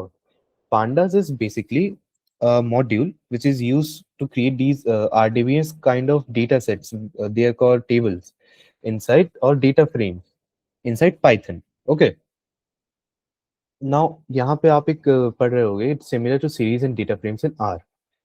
तो basically एक R एक programming language है जो कि सिर्फ statistical analysis के लिए use होती है। This is not popular in India and it is not in your syllabus as well, so we will not cover it, right? So this was just a passing fact कि ये एक language है जो basically सिर्फ statistical analysis के लिए use होती है। And pandas is also used for statistical analysis. ये बस क्या कर रहा है, ये स्टैटिस्टिक जो नॉर्मल पाइथन है उसमें स्टैटिस्टिकल एनालिसिस करने की पावर नहीं है। Okay, so basically what we are doing is उसमें इस एनालिसिस की फंक्शनैलिटी ऐड करने के लिए हम लोग डेटा फ्रेम पांडास को इंपोर्ट करवाते हैं। ओके, अब panda Python libraries for data science, right? Data science को परफॉर्म करने के लिए बेसिकली पाइथन में बहुत सारी लाइब्रेरीज, जैसे मैंने आपको अभी बताया matplotlib, data visualization. Data visualization क्यों इंपॉर्टेंट है? डेटा को समझने के लिए, उसको इसकी उसकी स्केल समझने के लिए, उसकी इंपॉर्टेंस समझने के लिए in comparison to other datas, right? Sorry. And pandas is basically used to handle the data frames and organize the data and perform operations on those data. Okay. तो ताकि हमें बेसिकली लिस्ट बना बना के उस डेटा को ना pass करना पड़े, we can do it in a more organised way, है ना, अ प्रॉपर वे। मैंने आपको बताया था कि पाइथॉनिक वे एक होता है, पाइथन एक लैंग्वेज है बेसिकली जो अ, बहुत कम कोड में बहुत ज्यादा करने के लिए बनी है, राइट? तो पाइथन को लिखने का एक तरीका होता है जिसको पाइथोनिक वे कहते हैं। And for this Pythonic way only, instead of creating list and performing different kind of operations by creating functions with them, we used modules like pandas. Okay, reading data using pandas. So how do we use read data with pandas? So you have to understand one thing, data बहुत सारी अलग अलग files में store हो सकता है, right? There are different files for different kind of thing, different pursuing different kind of data. But what most commonly used data storage format is CSV. CSV क्या होता है? CSV is comma separated values. Okay. So मैंने comma separated values के बारे में आपको file handling में भी बताया था। बेसिकली क्या है, ये एक टेक्स्ट फाइल्स के फॉर्मेट की है जिसमें हम लोगों ने डेटा को, कॉलम्स को कॉमास के थ्रू सेपरेट करके रखा है, right? So these are comma separated values, है ना? And these files are called .csv files or comma separated value files. Okay. सो अब हम CSV फाइल्स को इंपोर्ट कैसे करते हैं, बट बिफोर दैट, जैसा कि मैंने आपको बताया कि अब आपको किसी और फाइल की, किसी एक्सटर्नल लाइब्रेरी की फंक्शनैलिटी आपको अपने पाइथन में, अपने कोड में लानी है, तो आप कैसे लाओगे उसे? आप यूज करते हो इंपोर्ट फंक्शन, राइट? तो आप लिखते हो यहाँ पे इंपोर्ट पांडाज एज पीडी। तो मतलब आप पांडास को इंपोर्ट कर रहे हो विथ एलाइस और निकनेम पीडी, राइट? अब यहाँ पे आप एक वेरिएबल बना रहे हो जिसमें आप बोल रहे हो पी डॉट रीड CSV। और ये देखिए, जब आप लोगों ने ऊप पढ़ा था तब मैंने आपको बताया था कि बेसिकली पूरी Python and all of the libraries that we use are basically coded in a class object format. तो बेसिकली हम यहाँ पे क्या कर रहे हैं, हम यहाँ पे ऑब्जेक्ट्स क्रिएट कर रहे हैं। हम मैटप्लॉट में भी ऑब्जेक्ट्स क्रिएट कर रहे थे, हम टीके इंटर में भी ऑब्जेक्ट्स ही क्रिएट करेंगे, बस हमें पता नहीं चलेगा कि हम ऑब्जेक्ट्स, क्लास एंड ऑब्जेक्ट्स के साथ डील कर रहे हैं, पर बेसिकली हम यूज वही सब करेंगे, right? So this DF is also a object, right?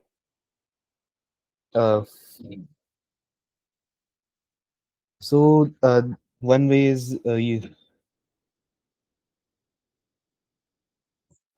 okay. So this we import .csv by this command. Okay, pd dot read csv, and the other way is to import it. Sorry, the read the data is read Excel, read Stata, read SAS, and HDF. Basically used for different kind of file formats. .h5 file format is basically used in AI/ML field, right? For training data, it's a very used format. And Excel, I don't have to explain you why Excel is used, right?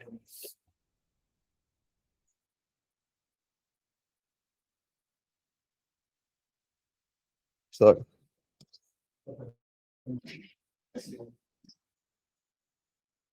so basically, what we have understood how to import these data, right? So in .read CSV, you will see that there are many attributes, right? They are sheet names. So basically, you will see in Excel when you create a worksheet, there are also several subsheets, right? Sheet one, sheet two, at the bottom. So when you open it, you can basically specify which sheet do you want to open, and index column and other values. They are not very important and they are not often used. So let's continue. So we have learned how to import CSV, what are CSVs, and we have also learned how to import Excel files and other files, right? Now exploring data frames. What are data frames? Okay, I explained to you RDBMS system, right? RDBMS क्या करता है, वो data को रोज and columns में organise करता है, right? तो यहाँ पे मेरे पास कुछ डेटा था जिसको मैंने रोज एंड कॉलम्स में ऑर्गेनाइज किया। अब ये फंक्शनैलिटी पाइथन में, RDBMS वाली फंक्शनैलिटी पाइथन में कौन लाता है? Now, this is not a database management system. Basically, what I'm talking about is organizing data in rows and column system. ये वाली फंक्शनैलिटी के बारे में बात कर रहा हूँ मैं। Only this functionality, right? This is not a database management system library. Okay. Now, let's say हमने एक डेटा फ्रेम बनाया and we want to see the first 5 records of it. So what we'll do is df.head, right. हमने क्या किया, हमने यहाँ से इसको pd.read.csv या फिर एक्सेल फाइल से किसी और फाइल से बेसिकली उसको इंपोर्ट कर लिया, डेटा को रीड कर लिया, डेटा को उसको एक डीएफ नाम के ऑब्जेक्ट में डाल लिया, और उस डीएफ नाम के ऑब्जेक्ट के पहले 5 रिकॉर्ड को मैंने प्रिंट कर दिया, राइट। तो इस कमांड को हम कहते हैं basically D head command, right. Head मतलब हेडर्स। बेसिकली हम ये कमांड उस ऑब्जेक्ट के हेडर्स को रिटर्न कर रहा है। उस हेडर्स क्या है, द फर्स्ट 5 रिकॉर्ड्स। अब एक्सरसाइज पे आते हैं। Basically try to read the first 10 20 50 records and can you guess how to view the last few records। Basically ये करने के लिए हम कुछ अलग फंक्शंस यूज करते हैं। उन फंक्शंस का नाम है टेल एंड बेसिकली हेड, ठीक है। एंड बेसिकली इसी के थ्रू हम स्पेसिफाई करते हैं कि हमें कितने रिकॉर्ड ऊपर से देखते हैं, कितने रिकॉर्ड नीचे से देखते हैं। So that's how we do it.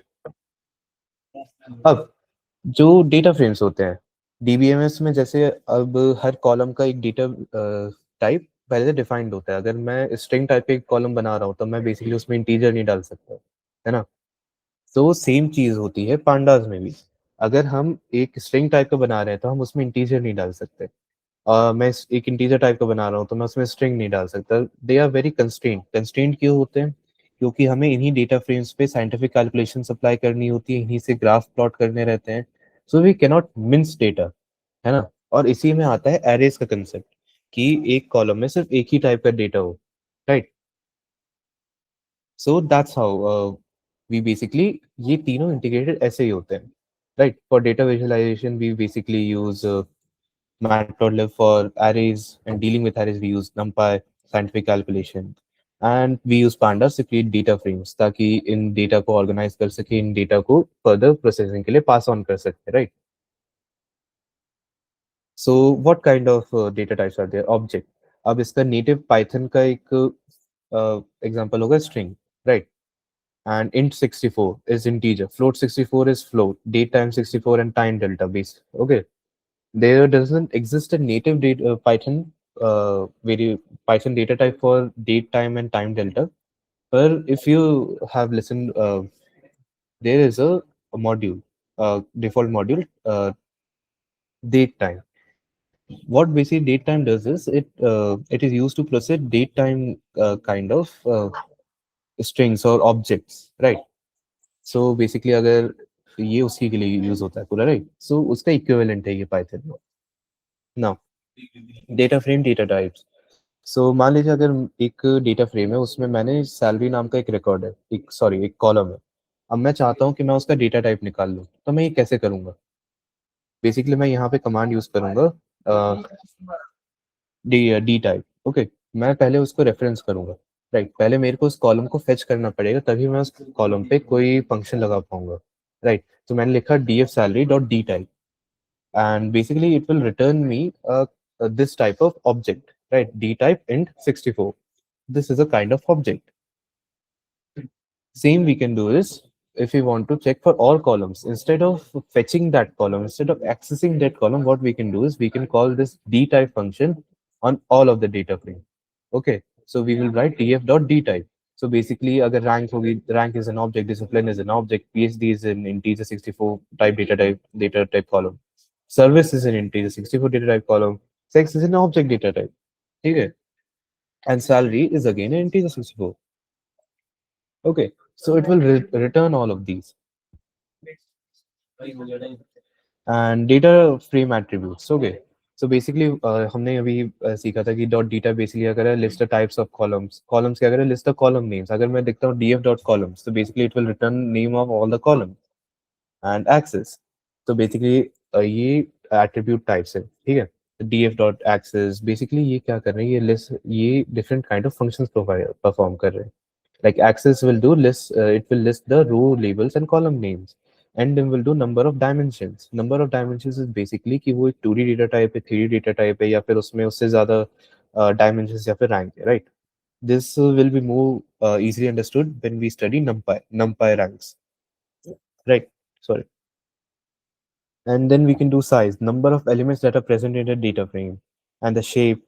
So basically all these values are attributes of the data frame. Attributes mean the uh, definition or descriptions of these data frames. Okay, so hands-on exercises.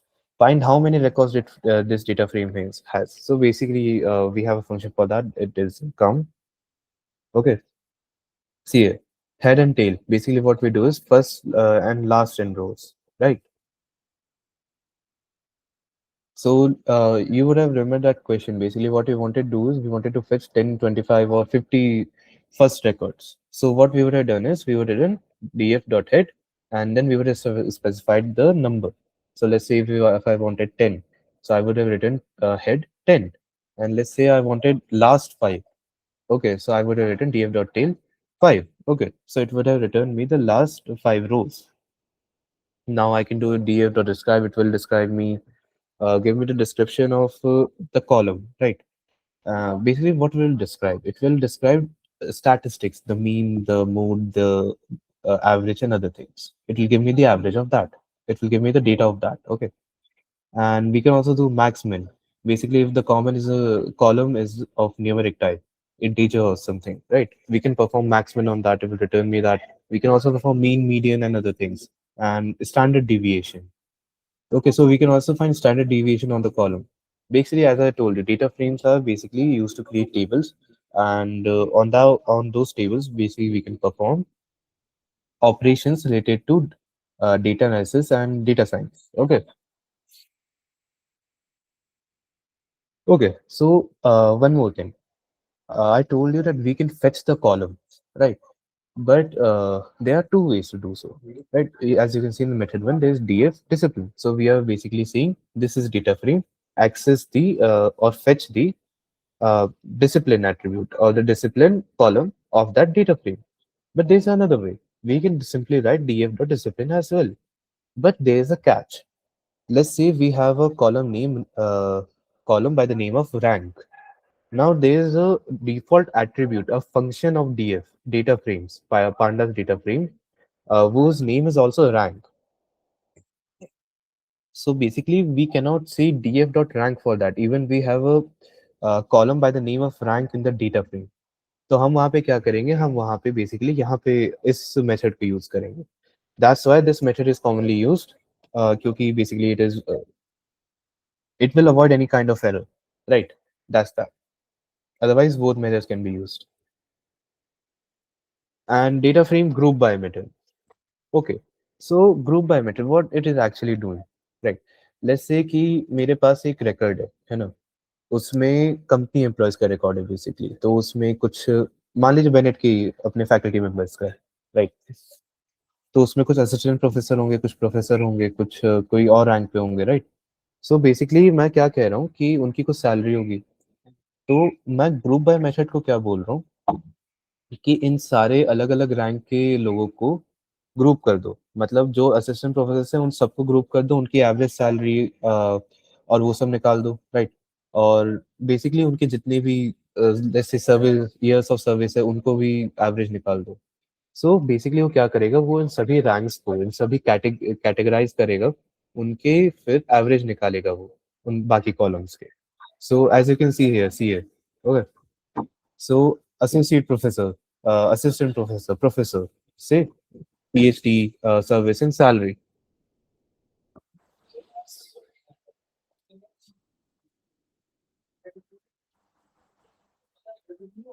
So this is the group by method. We use group by method to basically organize data and perform operations on them, right? And the next topic is filtering. What we do in filtering is basically that let's say I want to fetch a data, right? मैं चाहता हूँ कि वहां पे मैं data fetch करूँ, पर जो डेटा आएगा मेरे पास बेसिकली वो पहले से थोड़ा सा फिल्टर्ड हो. लेट्स से कि मैं चाहता हूँ कि मैं सिर्फ उन्हीं लोगों का डेटा निकालूं जिनकी year of service more than 10 हो, राइट? सो मैं उसको यहाँ पे फिल्टर करूंगा. This is the syntax for that. मैं क्या बोल रहा हूँ, डीएफ सब, मैं एक वेरिएबल बना रहा हूँ, मैं डेटा फ्रेम को एक्सेस कर रहा हूँ, और मैं फिर डेटा फ्रेम के अंदर ही एक फिल्टर लगा रहा हूँ. वो फिल्टर क्या है बेसिकली? वो फिल्टर ये है कि मैं सैलरी नाम के कॉलम को एक्सेस कर रहा हूँ, और वहां पे मैं बोल रहा हूँ कि जिसकी भी सैलरी इस नंबर से बड़ी हो, only fetch the data of those people, right? So sorry, this is the filtering functionality of data frame, pandas data frames, right? Slicing. So what we are doing, there are number of ways to subset the data frame. हम slicing में basically क्या कर रहे हैं, हम slicing में ये कर रहे हैं कि हम डेटा फ्रेम के कुछ पार्ट को अलग से निकाल रहे हैं। जब स्ट्रिंग को स्लाइस करते हैं तो हम क्या करते हैं, हम उसका एक पोर्शन आइसोलेट कर देते हैं। हम जब लिस्ट को स्लाइस करते हैं तो हम क्या करते हैं, हम लिस्ट के एक पोर्शन को आइसोलेट कर देते हैं। सेम वे हम नमपाई में भी जब एरेज और मल्टी डायमेंशनल एरेज बनाएंगे तो हम उसमें भी स्लाइसिंग सीखेंगे कि उसके कुछ पार्ट को कैसे स्लाइस करके अलग आइसोलेट करते हैं और उस पर कैसे ऑपरेशंस परफॉर्म करते हैं। अब डेटा फ्रेम में स्लाइसिंग की क्या जरूरत है कि let's say I have a table of data, right? And now I need to evaluate a certain part of it, but I cannot include the whole data frame, right? So basically, what I will do is I will slice it and then I will use it. So this is basically when selecting one column, it is possible to use single set of brackets, but the resulting object will be a series, not a data frame, right? अगर मैं बोल रहा हूँ ds salary, तो basically क्या कर रहा है, ये salary column की सारा डेटा सेट जो है वो निकाल दे रहा है और उसको एक वेरिएबल में असाइन कर दे रहा है. So it is creating a series, right? This is not a data frame. A single column is not a data frame. Understand frame? Okay. एक फोटो फ्रेम से समझिए इसके. फोटो फ्रेम में क्या होता है, चार कॉर्नर्स होते हैं, उसमें कुछ इंक्लूडेड होता है, राइट? सेम वे एक डेटा फ्रेम क्या होता है, एक डेटा फ्रेम वो होता है जिसमें मल्टीपल कॉलम्स और डेटा या फिर मल्टीपल एक से ज्यादा डेटा सेट इंक्लूडेड होते हैं और वो एक दूसरे के कुछ कोरिलेशन में होते हैं. That is data frame. वो एक दूसरे से रिलेटेड है. Okay, so when we need to select more than one column and or make output to be a data frame, we should use double brackets. Okay, so we are basically slicing them one by one, right? Sorry, give me a minute.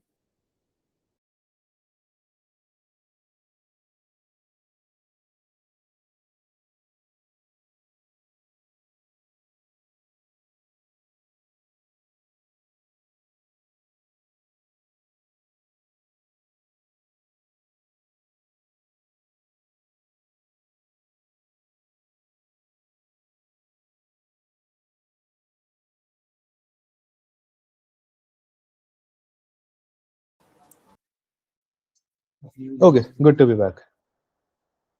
So basically अब slicing से हमने columns को तो slice कर लिया, columns को isolate कर लिया. बेसिकली हम यहाँ पे क्या कर रहे थे, एक सिंगल कॉलम लिया, ठीक है. अब एक सिंगल कॉलम डेटा फ्रेम तो है नहीं.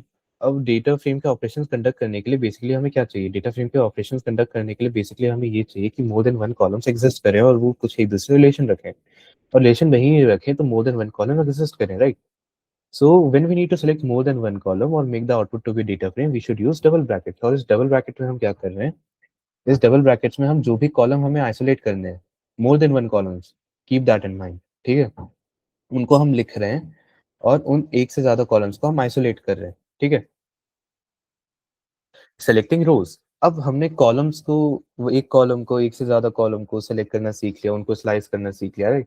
अब रोज को कैसे सेलेक्ट करते हैं, हम रोज को सिलेक्ट करने के लिए बेसिक एक ये करते हैं कि वी डिफाइन द रेंज कि कहाँ से कहाँ तक हमें चाहिए, राइट? रिमेंबर कि जब हमने डेटा फ्रेम पे हेड फंक्शन लगाया था बिना किसी आर्ग्यूमेंट के, तो उसने 5 पहले रिकॉर्ड हमें भेजे थे. वो 5 वाले रिकॉर्ड की नंबरिंग क्या थी, from 0 to 4, right? So the same way we will access this. Notice that the first row has a position 0 and the last value in the range is omitted.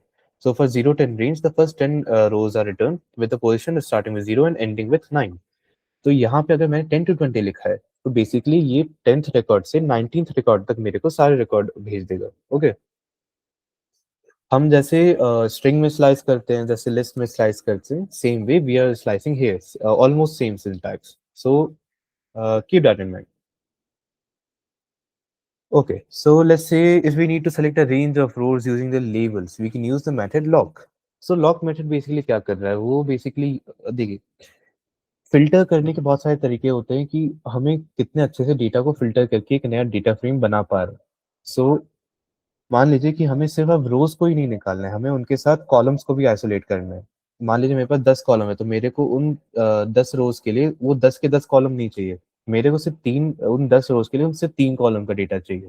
तो basically मैं क्या करूंगा, मैं sorry, data frame जो है उस पे एक फंक्शन लगाऊंगा जिसका नाम है log. And basically what I will do is isolate rows from this row to this row and basically use this column. Uh,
okay, let's continue. Okay so let's say we need to select, हमने log function पढ़ा था। Log function क्या बोल रहे थे, अगर हमें रो के साथ साथ कॉलम का भी फिल्टर लगाना है तो वी यूज लॉग फंक्शन। अब let's say we need to select a range of rows and a column using their position, we can use I log, right. So basically मैं कह रहा हूँ कि बेसिकली 10 to 20th row पे जाओ and use these position numbers. So only records with these positions will be selected, right? Now moving on. Sorting. We can sort the data. Okay. So what is sorting? We can basically sort the data, organize in any given order. Okay, in a data frame. So what is sorting in data frames? So we can sort the data by value in the column by default. By default, the sorting will occur in ascending order, and a new data frame is returned. Right. So basically, क्या बोल रहा है कि we can sort the data by value in the column. हम जो given value है उसके हिसाब से ही उसको सॉर्ट करेंगे, right. And by default sorting में अकर है ascending order. So ascending order के उसमें ये सॉर्ट होगा and the new data item will be return, right. So हम फंक्शन जब रिटर्न लगाते हैं, so basically it's kind of that. So we will have to store the value और new data frame into another variable. So let's say we have created a new variable df sorted, and what we are doing is we are applying this function on data frame, and we are seeing sort values. What is the function called? It is called sort values, and we are giving it an argument. इस argument में हम क्या बोल रहे हैं कि इस data frame को किसके अकॉर्डिंग सॉर्ट करो, सर्विस के अकॉर्डिंग सॉर्ट करो, right. And then we are seeing df dot sorted dot head। मतलब मैं कह रहा हूँ कि जो सॉर्टेड डेटा फ्रेम हमने अभी बनाया था, अब उसके पहले 5 रोज को प्रिंट करो, राइट। तो उसने उसके उससे सॉर्ट करके प्रिंट कर दिया। एज यू कैन सी यहाँ पे इसने जिस हिसाब से सॉर्ट किया सर्विस के हिसाब से, राइट। तो पहले 5 जीरो ही आए, राइट। तो ये सबसे छोटे थे, राइट, असेंडिंग थे। असेंडिंग ऑर्डर में हमने किया, असेंडिंग ऑर्डर में ये सबसे पहले आए, so we can see them. अब इसको अगर आई थिंक इसके ज्यादा रिकॉर्ड देखने हैं, then we can use we can apply all the other by creating all the elements, right? We can get the length of the elements and we can pass it an argument in head, or yeah, basically we can do that to view all of them, or we can print the data frame directly. But printing the data frame is not a very good option, basically because when you create a data frame, it may be a very large data frame, and when you try to print it, no, it can create error. It can create computational errors. Okay, so data frame sorting. As you can see, DF was sorted by service salary. Now what we are doing is we are basically telling it कि अब इसको service और salary के हिसाब से sort करो, and ascending true false. Basically जब हम सर्विस के हिसाब से सॉर्ट कर रहे हैं तो ascending should be equals to true, और जब सैलरी के हिसाब से सॉर्ट कर रहे हैं तब ascending should be equals to false. मतलब अब वो डिसेंडिंग ऑर्डर में, सैलरी को डिसेंडिंग ऑर्डर में करना, right. So basically, it has done exactly that. सर्विस एकदम कम से स्टार्ट हुई एंड देन सैलरी सबसे बड़ी से सबसे छोटी पे गई, right. So this is how you sort the data. अब मिसिंग वैल्यूज क्या होती हैं, राइट। डेटा फ्रेम में कई बार ऐसी वैल्यूज होती हैं जो मिसिंग होती हैं, जो वहाँ पे है नहीं। तो उसको पांडास कैसे हैंडल करता है? तो उसको पांडास हैंडल करता है through N A N. What is N A N? N A is not a number, basically ये कह रहा है कि ये सिर्फ प्लेस होल्डर है, यहाँ पे कोई वैल्यू नहीं है, this is not a number, this is not any value, right. Now let's say we have created a data frame flights, जो कि अपना डेटा ले रहा है एक CSV फाइल जिसका नाम है flights.csv। अब मैंने इसको बोला flights.isnal.any.axis.head। तो बेसिकली ये कमांड क्या कर रहा है, ये कमांड बेसिकली ये कर रहा है, ये वो सारी रोज सेलेक्ट कर रहा है जहाँ पे एटलीस्ट वन मिसिंग वैल्यू है, राइट।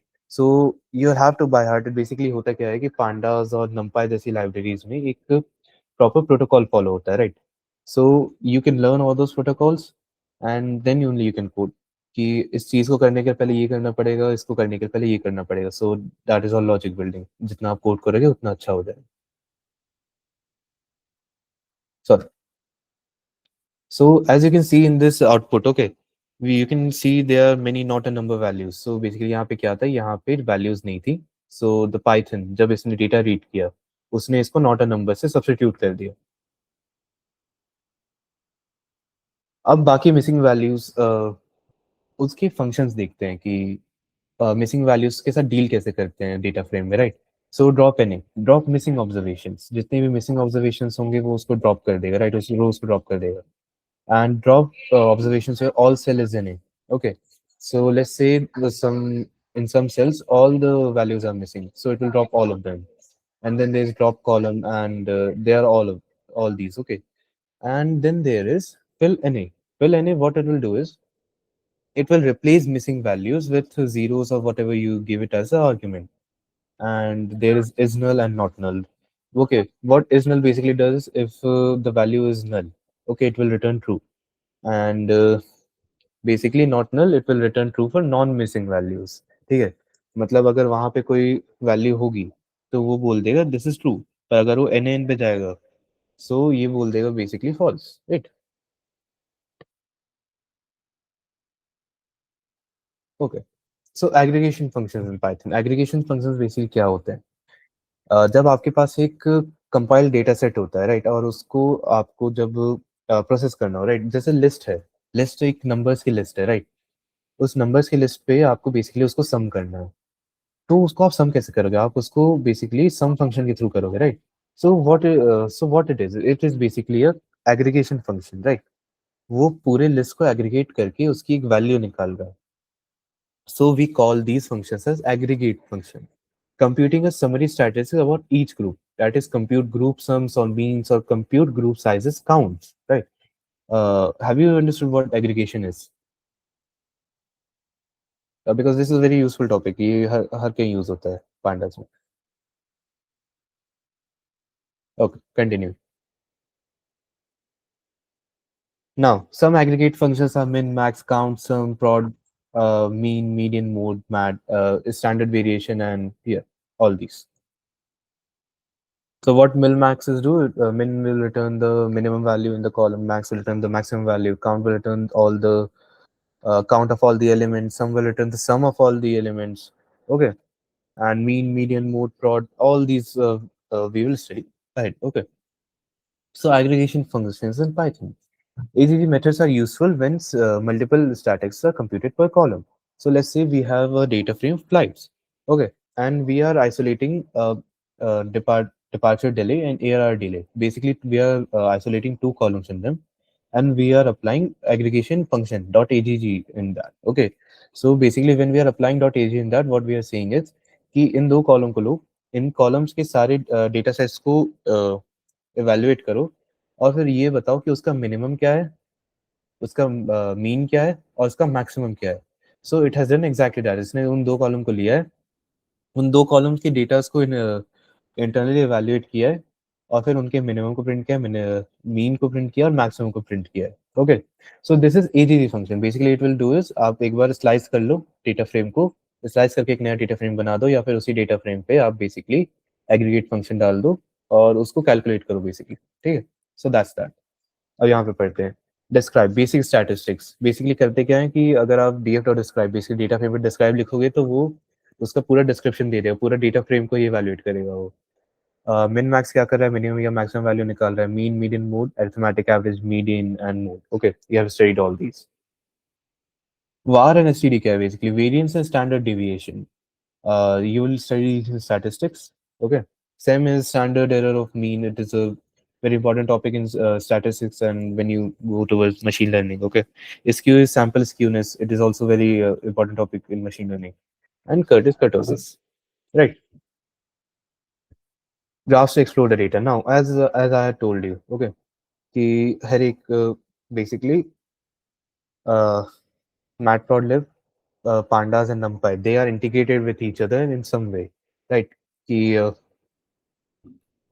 बेसिकली जब हम कोड करते हैं तो हमें पता ये हम इंटीग्रेटेड एक डेवलपमेंट एनवायरनमेंट ओके की क्रिएट कर सके कि पांडास डेटा फ्रेम क्रिएट कर रहा है, उसमें हम स्लाइसिंग कर रहे हैं, उसके डेटा को इवैल्यूएट कर रहे हैं और उसके बाद हम उस पर ऑपरेशन कंडक्ट करें किसी तरह के. And then we have numpy. numpy basically क्या कर रहा है, numpy साइंटिफिक कैलकुलेशंस क्रिएट कर रहा है. It is helping scientific calculations and array creations and array handling. Okay. And finally जब इन सबका डेटा आ गया, डेटा फ्रेम में चले गए, डेटा फ्रेम में ऑर्गेनाइज हो गए, then we are plotting the data for them. हम इन डेटा को प्लॉट कैसे कर रहे हैं, मैटप्लॉटलिब के साथ. सो we will complete NumPy and it is quite late. We will complete NumPy and Tkinter tomorrow only. Sorry, today only 12:14 is the new day. And yes, thank you. Thank you for joining. This is the end of the class. Thank you.